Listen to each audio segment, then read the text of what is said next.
Bonjour à tous et bienvenue dans cette nouvelle vidéo de la chaîne YouTube de Redacted Labs.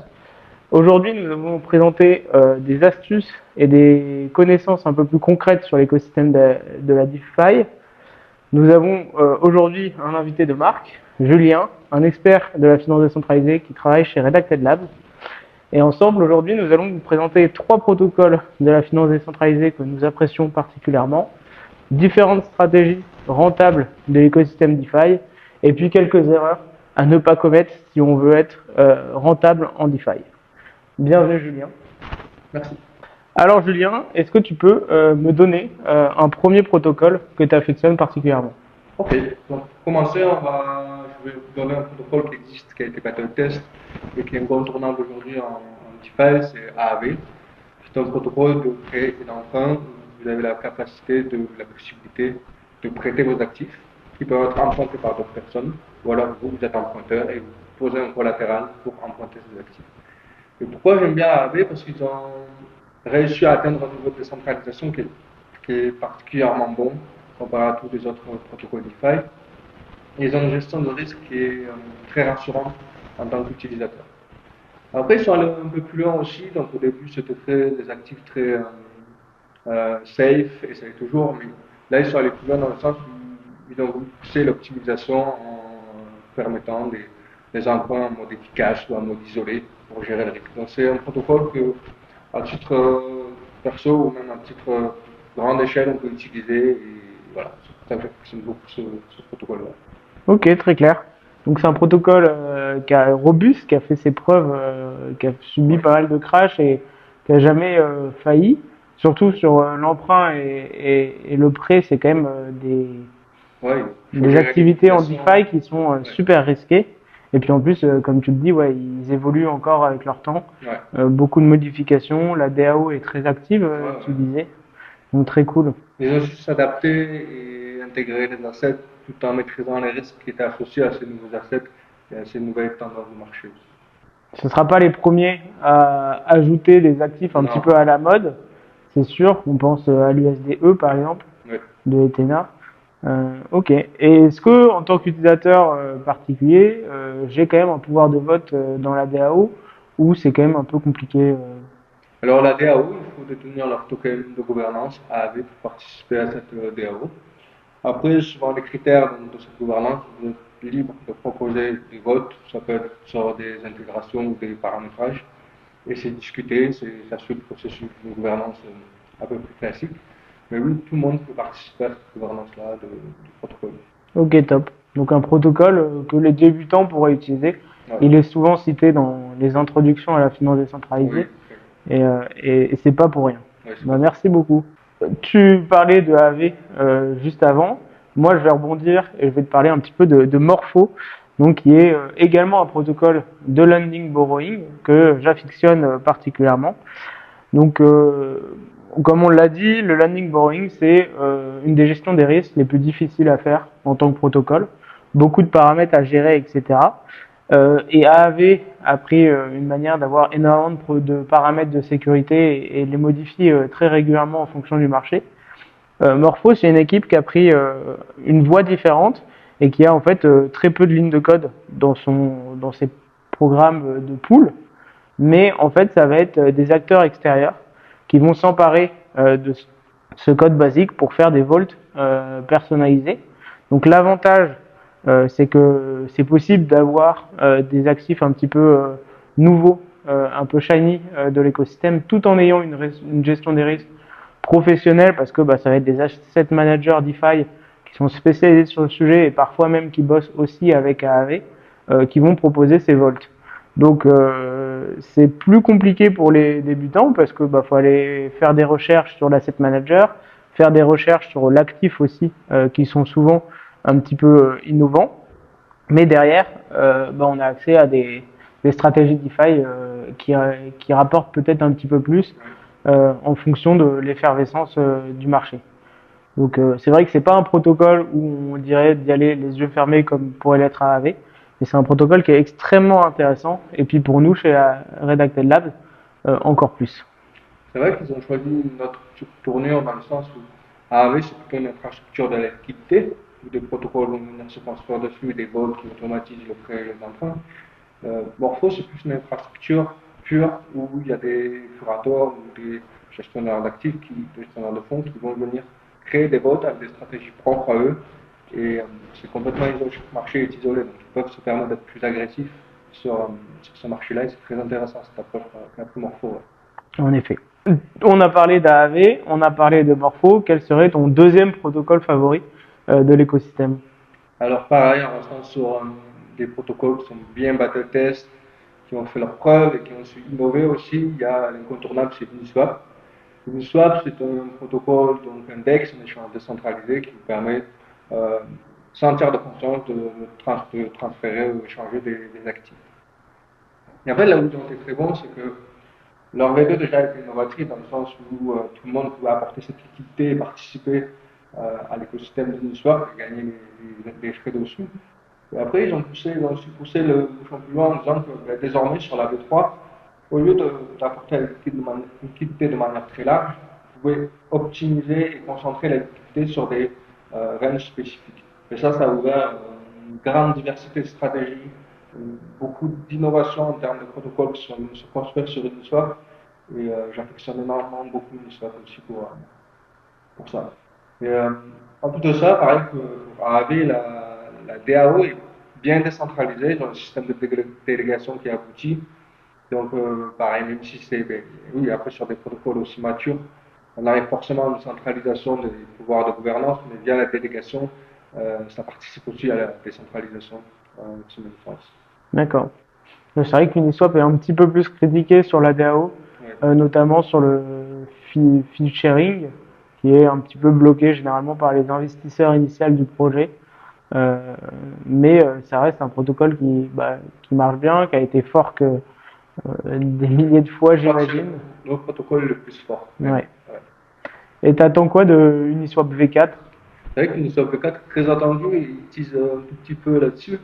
Mais ça va être on pousse encore au-delà de la personnalisation où vous pourrez gérer à la fois le système de fees qui pourrait être dynamique ou s'adapter au MEV par exemple. Il y aura tout ce qui est. Il y aura plus de limites, ça va être un peu comme une infrastructure où les protocoles vont se servir de liquidité d'Uniswap pour venir se construire dessus. Et j'ai hâte de voir les innovations qui vont être proposées parce que ça va être très intéressant. Je pense aussi, c'est vrai que le nerf de la guerre, quand on lance un protocole, qu'on a une idée innovante, bah, c'est d'aller trouver de la liquidité dans un marché qui est cyclique. Donc, si tu te lances en bière, bah, tu n'auras jamais personne qui viendra déposer sur tes poules. Utiliser la liquidité d'Uniswap là où elle se trouve, c'est vraiment une excellente chose. Et j'ai vraiment hâte également. Après, à voir, parce que c'est aussi un degré de complexité supplémentaire. On a déjà passé un gros gap avec la V3, c'est plus quelque chose qui est très simple à gérer, c'est des professionnels qui gèrent ça. La V4 risque d'être encore un niveau en termes de complexité, et c'est là qu'il faudra avoir les outils, les partenaires pour monitorer et traquer les positions. Mm.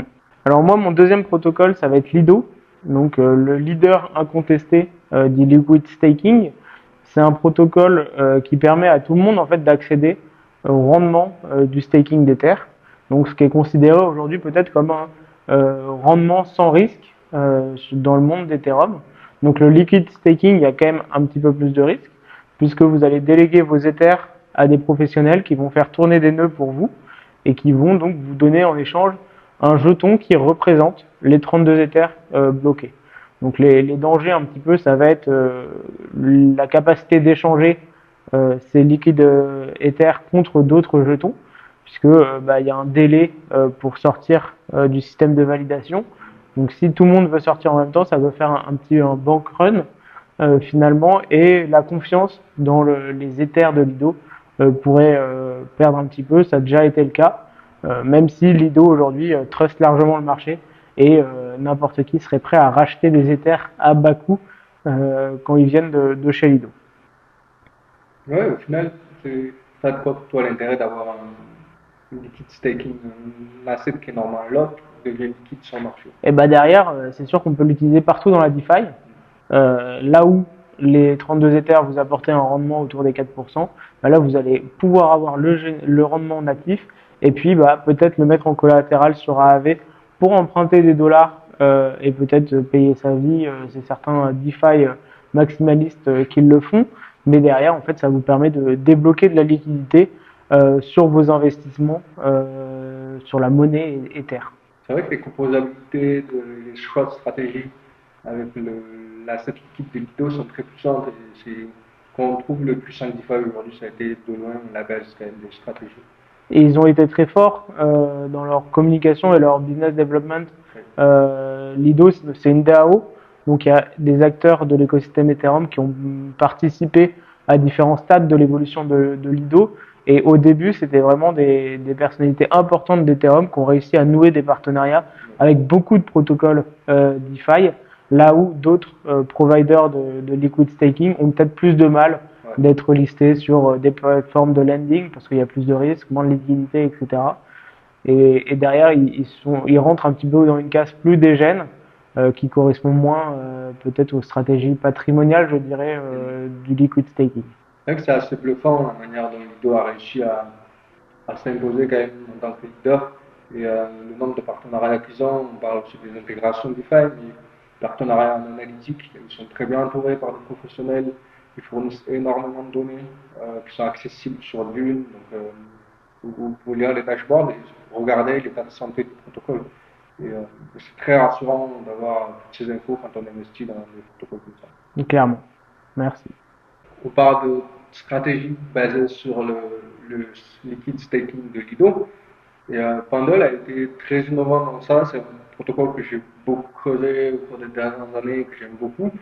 Parce qu'ils ont réussi à rendre quelque chose de complexe simple à utiliser. Et ça n'a pas été simple. Et maintenant, on peut voir leur succès en termes de TVL notamment. Ils sont leaders dans ce domaine-là. Pendle est un protocole qui permet à tout utilisateur de venir geler un gate, geler son rendement. Et pour ça, il va disloquer donc l'actif principal et son rendement. C'est un peu technique, mais c'est vrai que ça correspond à plusieurs profils de marché, à plusieurs profils d'utilisateurs. Ou d'un côté, tu as ceux qui vont vouloir jouer un peu sur le yield, spéculer en levier sur le yield, en achetant un peu le yield de manière amplifiée. Notamment, on l'a vu avec le système de points, ça a pris une tournure gigantesque. Et d'un autre côté, tu as ceux qui veulent sécuriser un yield et qui profitent du fait que ils lâchent le yield à ceux qui spéculent et eux, contrairement, ils vont geler sur un système. Alors, on va reprendre. Trop compliqué. Ouais, tu peux comprendre? Ouais, je vais reprendre. Ok. Je vais détailler de tout ça peut-être. Ouais. J'ai parlé de Lido. Je crois que toi, ton troisième protocole, il va un petit peu dans ce sens-là. Ouais. Tu peux nous le présenter? C'est Pendle, en l'occurrence. Pendle, moi j'admire beaucoup ce protocole parce qu'ils ont réussi à démocratiser et à rendre facile d'accès à un système qui est très complexe de base. Ok. Pendle, eux, ils se sont dit, on va tokeniser le rendement et l'actif principal et créer un marché dessus. Donc c'est vrai que c'est malin et ça ouvre la voie à deux profils d'investisseurs, à ceux qui sont un peu plus des jeunes en DeFi ou autres, qui veulent amplifier leur exposition au yield et qui vont acheter que le yield qui est proposé sur Pendle. Et d'un autre côté, tu as ceux qui veulent sécuriser, qui ont besoin de confiance, acteurs institutionnels notamment, et ils vont acheter du coup le principal, le petit de Pendle, et geler le yield jusqu'à la maturité. Ok. Donc, j'arrive avec un Ether de Lido, par exemple. Actuellement, le yield, il est à 4%. Moi, je pars du principe que dans les prochains mois, il va baisser vers 3,5. J'arrive sur Fundle et je peux louer mon yield à quelqu'un qui va le payer 4% en espérant qu'il montera à 5. C'est ça? C'est ça. En fait, si vous pensez que vous êtes riche sur le yield, il y a un très bon moyen de geler le yield de cette façon-là. Et inversement, si vous êtes bullish sur le yield, c'est-à-dire vous pensez qu'il est sous-évalué à l'heure actuelle, et bien donc, vous allez vous placer plutôt du côté levier sur le yield, donc le white de Pendle. D'accord. Tu parlais du système de points, donc c'est là où il y a eu leur traction phénoménale. C'est parce qu'en fait, moi, si je suis très bullish sur Eigenlayer, Etherfi, Renzo, etc., tous les protocoles restaking et LRT, je peux maximiser le nombre de points que je récupère en sacrifiant la valeur de mon Ether. C'est ça. En fait, avec peu d'Ether, vous allez être en mesure de vous exposer énormément à ce marché de points. Et on joue les whales. Et on joue les whales. Et voilà, tu peux jouer les whales d'un petit. Okay. C'est ça qui est propre avec Pendle, c'est que Le PT abandonne ce système de points et préfère geler un rendement qui est fixe jusqu'à maturité et donne toute cette attractivité un peu plus, on va dire, exotique aux détenteurs du YT, de ceux qui jouent en levier.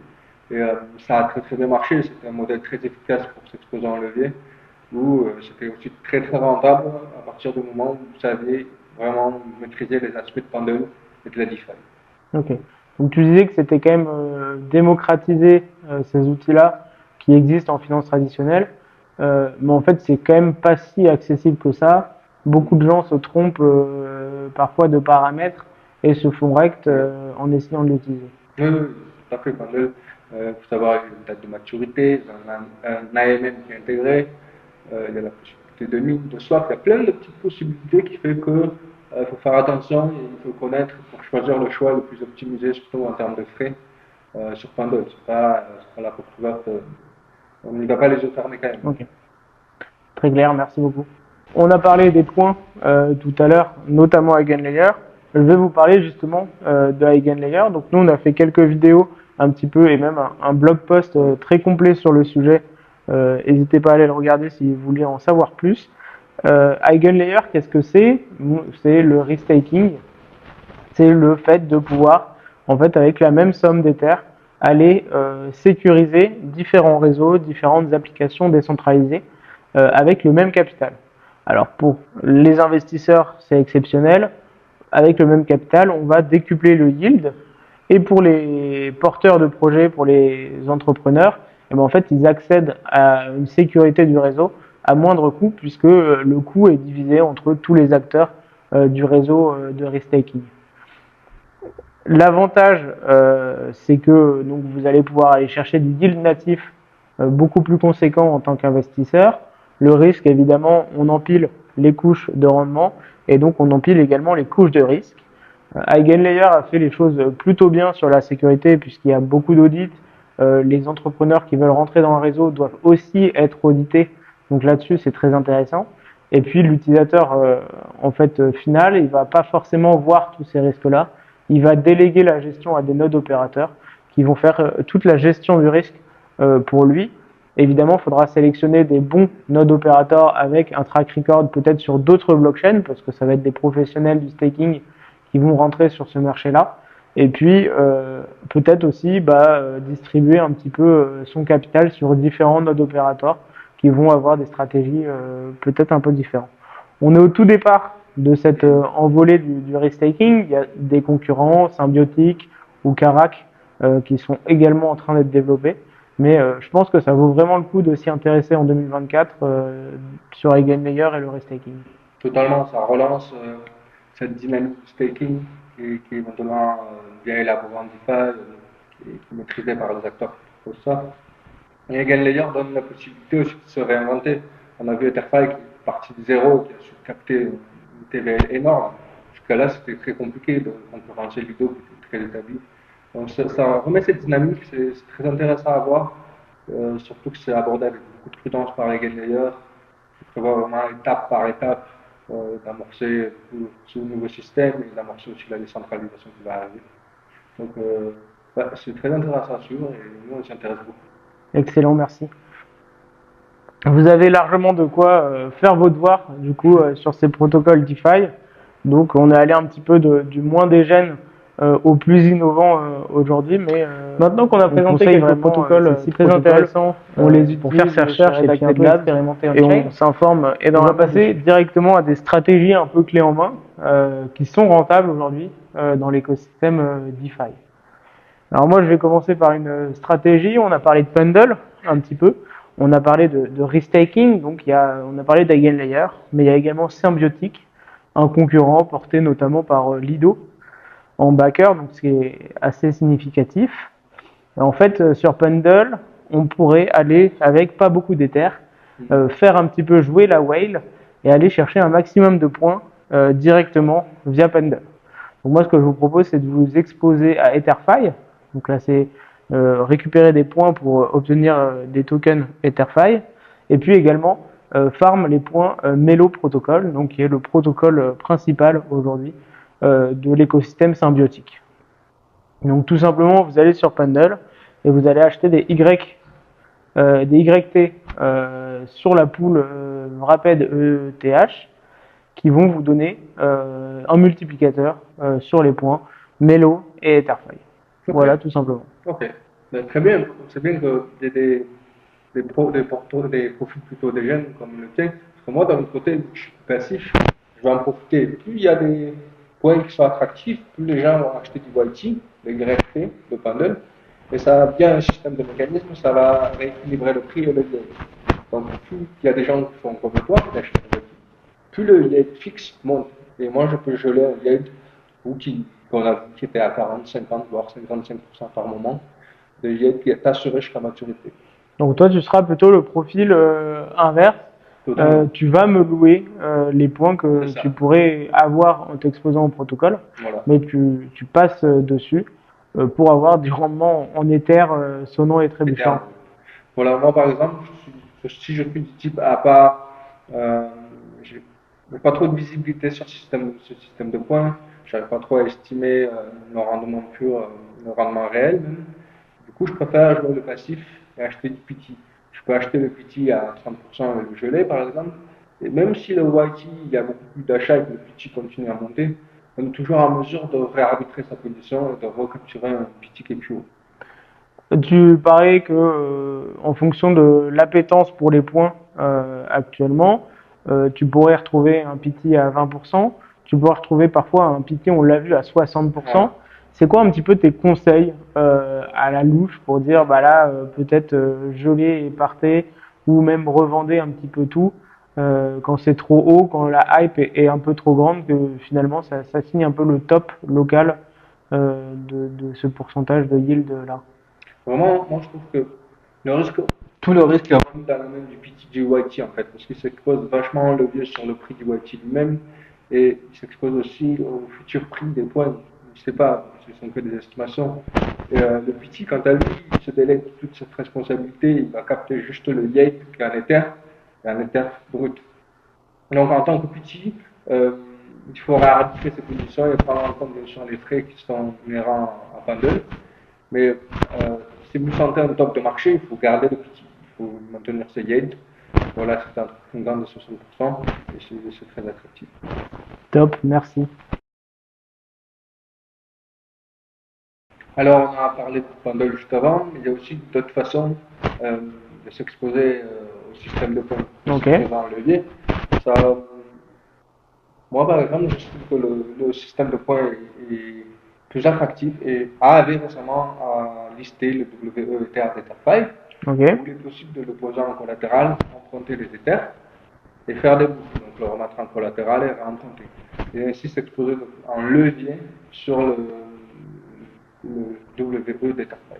Ok. Et le risque, ce serait que le WETH perde de la valeur par rapport à l'Ether. Ouais. Et là, ta boucle, elle s'effondre. C'est ça. Après, AAV a pris des paramètres qui sont très safe par rapport à ses concurrents qu'on a vu le passé, notamment quand Renzo a des pecs qui a provoqué une cascade de liquidation. Là, AAV a un LTV à 75%, donc c'est beaucoup plus sécure. Ok. Mais du coup, tu peux moins faire de levier. Tu peux moins faire de levier, il est moins efficace, mais il est plus sûr. Ok. Et c'est intéressant parce que tu peux attraper un petit peu, gagner beaucoup de points avec une somme initiale qui est modeste. Ok. Et tu continues à bien dormir la nuit quand même. Alors le risque c'est quoi? C'est que les points ne valent rien au final après tout, donc vous êtes retrouvé à payer des intérêts et à pas gagner suffisamment pour compenser. Il y a un peu de chance que ça tourne comme ça. Mais sinon, oui, après il y a le système de liquidation, des pecs majeurs. Mais là, si on a un actif dérivé des terres qu'on peut redeem, ce risque est largement réduit. Ok. Très bien. Bah, moi aussi, j'avais une stratégie sur AAV où là, c'est vraiment le profil le plus safe finalement. Donc avec des rendements qui ne seront pas mirobolants.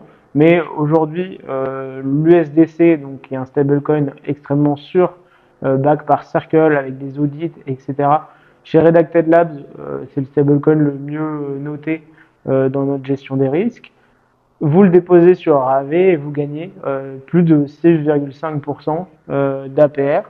Donc ce qui peut être très intéressant pour les personnes qui veulent tout le monde utiliser la DeFi. On l'avait expliqué dans la première vidéo pour s'exposer à des monnaies étrangères, ne pas avoir que des euros dans son patrimoine, bah là vous avez des dollars et vous gagnez plus de 6% sur vos dollars à l'année, ce qui est vraiment très intéressant d'un point de vue patrimonial.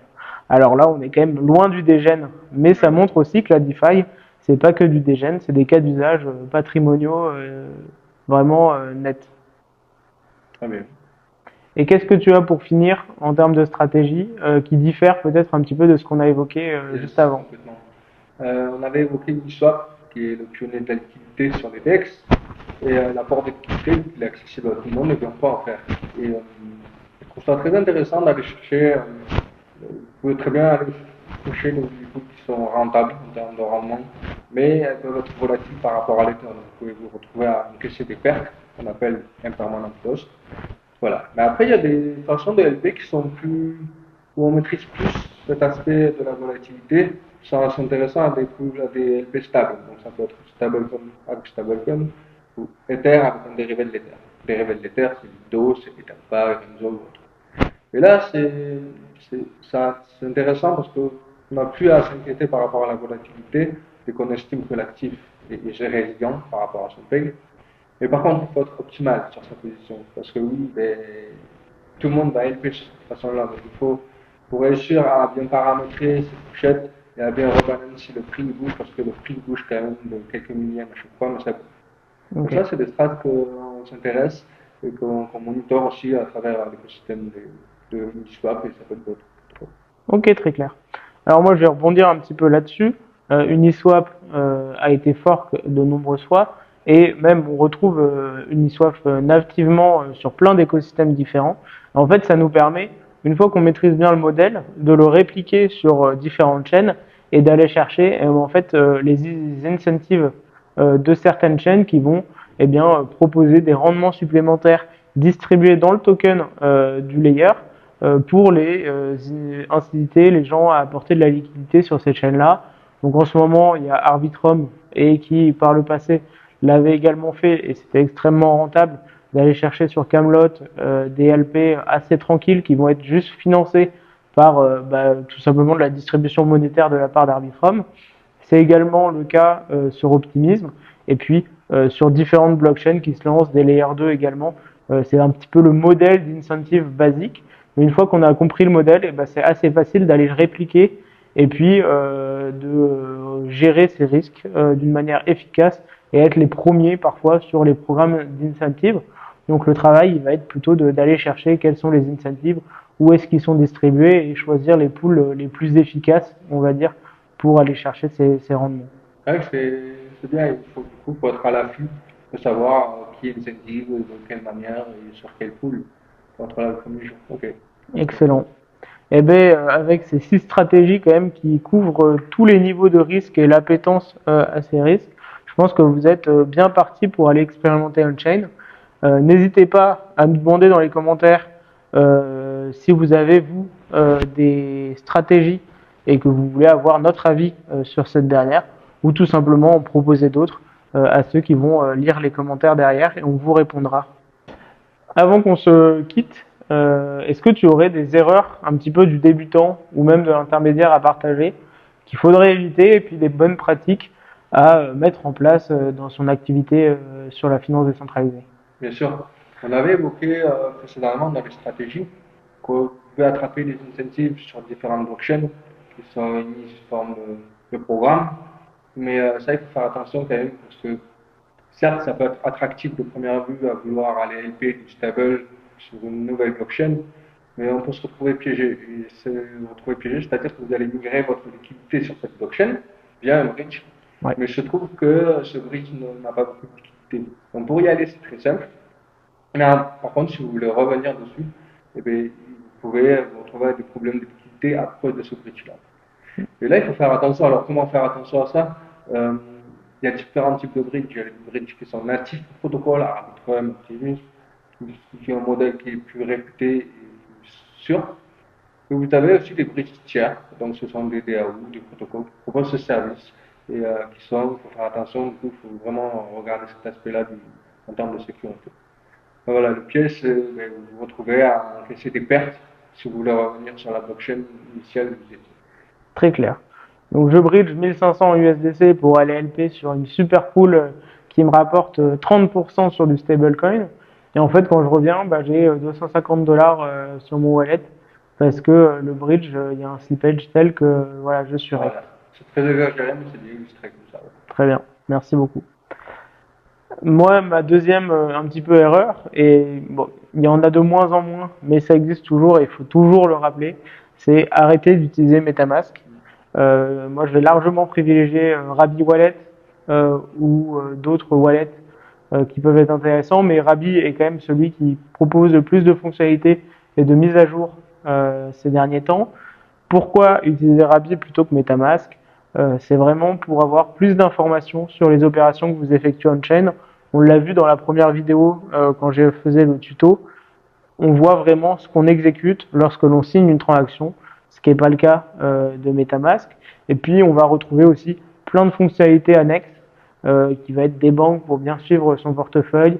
Ça va être la whitelist des adresses pour envoyer. Ça peut être whitelisting des applications sur Rabi Desktop. Moi, je l'utilise vraiment, et puis chez Redacted Labs, on l'utilise énormément. C'est vraiment game changer pour éviter de tomber sur la mauvaise URL, et ça se fait de plus en plus. Il y a des tonnes de sites scam qui copient les interfaces web des applications DeFi favorites. C'est un petit peu dommage, donc vraiment essayer d'utiliser Rabi Wallet dès la première fois. L'interface est très intuitive, il faut juste faire l'effort un petit peu de changer ses habitudes et ça vaut le coup. Mais ça, on prend vite la main sur une prise en main très simple. Et une fonctionnalité que j'aime bien aussi, c'est la capacité à pouvoir reload, se désinscrire des sites qui se fait très très rapidement. Donc, Une bonne hygiène. ouais, tu peux maintenir une bonne hygiène de portefeuille grâce à Rabi, c'est correct. Top. Une troisième erreur peut-être que tu vois passer régulièrement. Ça peut, on peut tourner ça sur les erreurs liées au marché. Mhm.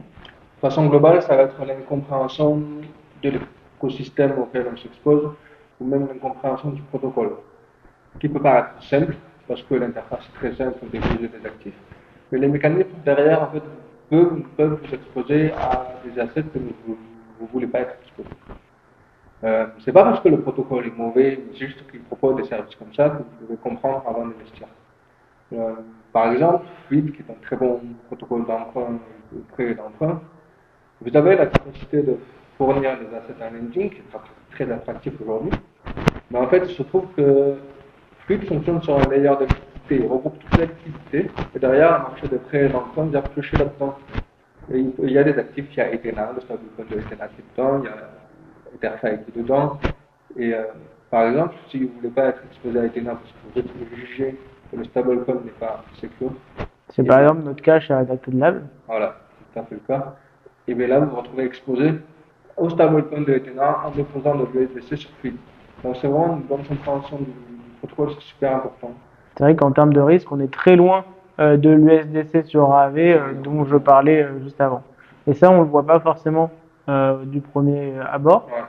En fait, c'est quoi la meilleure manière de faire? C'est de regarder énormément les documentations, se renseigner énormément, ou peut-être tester avec pas beaucoup de fonds, vraiment pour expérimenter on-chain, parce qu'il y a parfois des choses que tu verras pas si tu expérimentes uniquement on-chain, et à l'inversement, si tu te bases uniquement sur la doc, bah, la pratique en DeFi, c'est vraiment le nerf de la guerre pour développer ses compétences.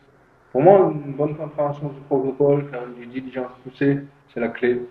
Même il faut demander ouais, conseil aussi l'avis d'autres personnes. Et après, essayer, c'est important. Après, il faut également sur l'évolution d'un protocole. Si ça se trouve, au départ, les liquidités étaient ségrégées au sein du protocole et après, ils ont fait une mise à jour. Elles se retrouvent dans la ligne. Voilà, ça, c'est quelque chose à suivre, comment ça évolue. Et, voilà.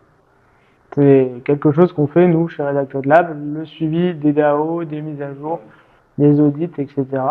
Mais c'est vrai que ça devient un métier hein, de gérer la DeFi, et puis à vous de choisir où est-ce que vous placez votre risque, et peut-être ségréguer différents wallets avec différentes typologies de risques que vous avez. Ok, très bien. Eh ben, merci beaucoup pour tous ces conseils très pratiques, très utiles, et déployable dès la fin de cette vidéo. C'est la fin de la vidéo, de notre deuxième vidéo chez Adapted Labs. Merci Julien d'être venu pour nous éduquer un petit peu à la finance décentralisée. Et puis à la prochaine. N'hésitez pas à nous rejoindre sur les réseaux sociaux et puis à stipuler en commentaire quelles seraient les vidéos que vous aimeriez voir sur cette chaîne. Et puis on se dit à la prochaine.